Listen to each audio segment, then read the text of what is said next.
Hey there, friends. Welcome back to Senior N Studio. I'm JB. And I'm Lucy. Today, we're going to explore Proverbs chapter 8 and unlock the wisdom it holds for young people like us. That's right. Whether you're a believer or simply seeking advice for life, you've come to the right place. Let's dive in.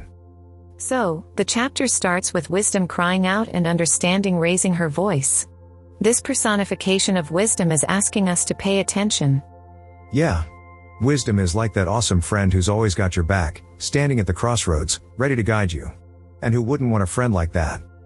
Absolutely. Verses 10 and 11 tell us that wisdom is more valuable than silver, gold, and even rubies.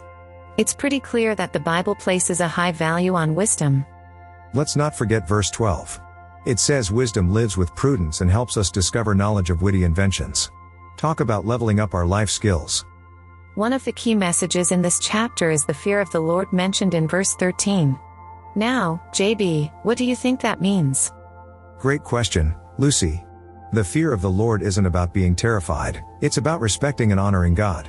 It's the kind of fear that leads us to make the right choices and avoid evil.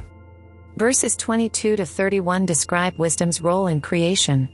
Wisdom was there from the beginning, witnessing the formation of the earth, skies, and seas. And the coolest part? Wisdom delights in the company of us humans. We're pretty special, huh? So, how can we, as young people, apply this wisdom in our lives? That's where verses 32 to 36 come in. We're blessed when we listen to wisdom, follow its ways, and keep its teachings in our hearts. It's like a spiritual treasure hunt.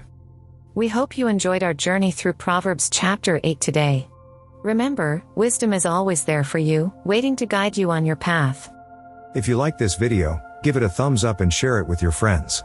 Don't forget to subscribe to Senior N Studio and hit that notification bell for more biblical wisdom. Thanks for joining us today. We'll see you in the next video. Stay wise, friends. Bye for now.